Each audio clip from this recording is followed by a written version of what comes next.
Merci de nous rejoindre sur Viva. Bonsoir à tous et bienvenue dans cette nouvelle édition de Viva Événement. Tout de suite, les principaux titres de ce nouveau journal.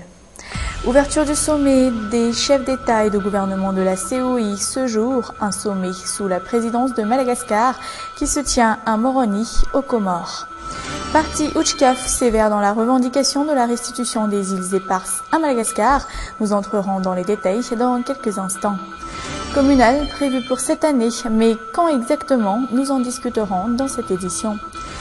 Et enfin, dans l'actualité internationale, il y a le Congo, procès du colonel Bedi Mobouli Ngangela depuis une semaine, accusé entre autres de viol massif et de meurtre. Le verdict tombera dans 15 jours pour ce haut gradé de l'armée congolaise. Détail de ce procès dans ce journal.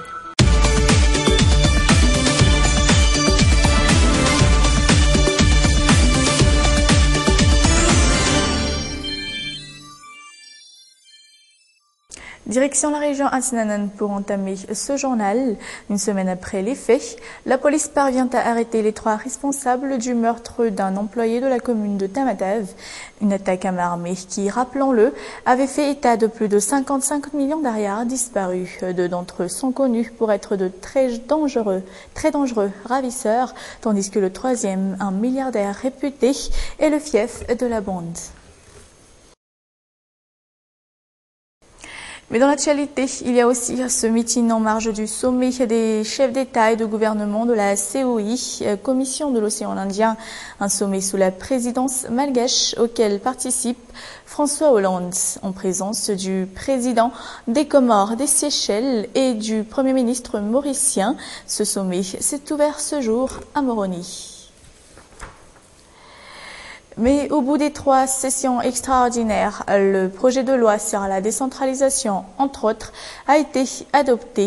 Il ne reste plus que celui sur les élections communales. À raison de quoi les chances que les communales soient pour cette année sont minimes, d'autant plus que l'État est loin donc d'être prêt. Pourtant, les simples citoyens, eux, sont prêts. Pour eux, aucun doute, le plus tôt sera le mieux. Tourakunjavoni. Même si les espoirs de finaliser cette année les élections communales sont réduits, les citoyens ne cessent de les revendiquer. Ils veulent élire leur maire, le plus vite sera le mieux. Je propose qu'il y ait une loi spécifique à la capitale si la question de morcellement est encore envisagée.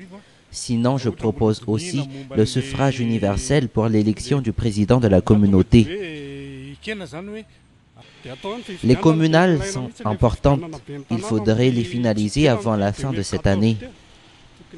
Il faut procéder aux communales. On a besoin de maires pour cerner l'ampleur de l'insécurité, notamment dans le Grand Sud. Ces voix du peuple apparemment entendues par la Chambre basse, d'autant plus que les députés n'ont cessé d'en parler au cours de la 3e session extraordinaire, notamment par les députés issus du MAPAR et ceux de la mouvance Ravalmanan. Nous l'admettons, les communales sont capitales. Et s'il faut, n'importe qui peut se prononcer candidat. C'est un peu comme les élections des députés. Mais nous avons été stricts sur un point, l'abandon de cette idée de scission de la capitale. Élections communales, cette année ou pas? En tout cas, le ministère de l'Intérieur et de la Décentralisation fait confiance à la Sénite les concernant. Cette dernière qui fera très prochainement une déclaration concernant justement la date des communales.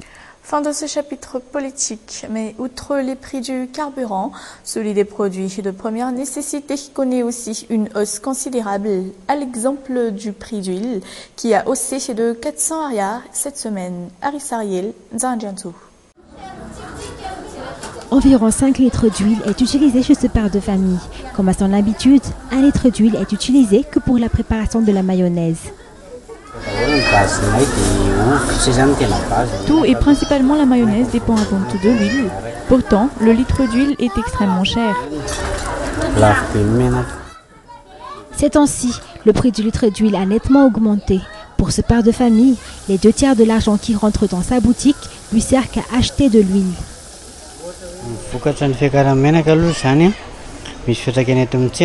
Les dépenses journalières octroyées à l'achat d'huile ont haussé depuis peu. Avant, j'ai déboursé 75 000 francs par jour juste pour l'huile. Aujourd'hui, je dois prévoir dans les 80 et parfois même 90 000 francs par jour.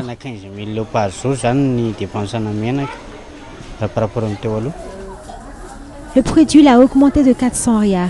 Malgré cette augmentation, ce père de famille n'a pas changé pour autant le prix de ses marchandises, un fait qui le pousse à une vente à perte.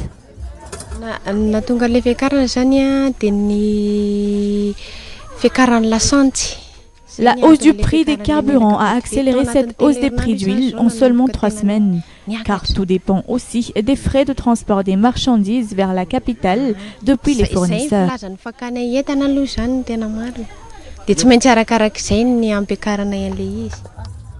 La plupart des marchandises utilisées dans chaque foyer ont connu une nette élévation ces derniers temps, un accroissement qui a surtout touché les produits comme la farine et l'huile.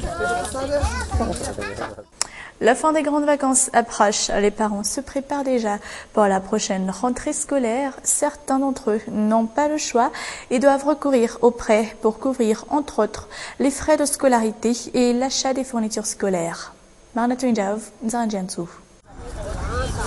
Cela fait des années que Fifi vend des fournitures scolaires. Cette année, son chiffre d'affaires a été réduit, notamment en raison des insuffisances de moyens de tout un chacun. Les clients se font rares. À mon avis, le manque de moyens financiers est à l'origine de cela. Les rares clients que nous avons achètent la totalité des fournitures petit à petit. Contrairement à Fifi, les affaires sont rentables pour Curtis. Mais les petits articles comme les stylos et les crayons intéressent très peu de clients actuellement. Les clients affluent, mais ils achètent surtout les grands articles comme les cahiers et les chemises cartonnées. Les petits articles comme les stylos ou les crayons intéressent très peu de clients.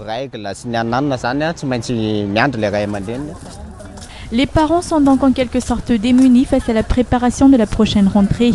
Les prêts sont là pour les venir en aide, à l'exemple de cet organe qui s'efforce tant bien que mal à convaincre les gens de l'efficacité des prêts en offrant le prêt scolaire. Nous avons pour objectif l'amélioration de la vie de nos concitoyens. Les taxes sont minimes, 1,5%. Les modalités de remboursement ont été facilitées. Les clients choisissent eux-mêmes la somme mensuelle à payer dans le cadre de ce remboursement.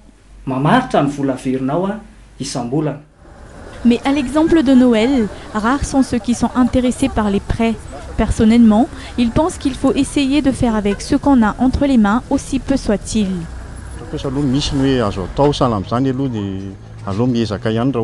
Moi, je suis plutôt réticent par rapport aux prêts, car les remboursements ne sont pas choses faciles à assumer.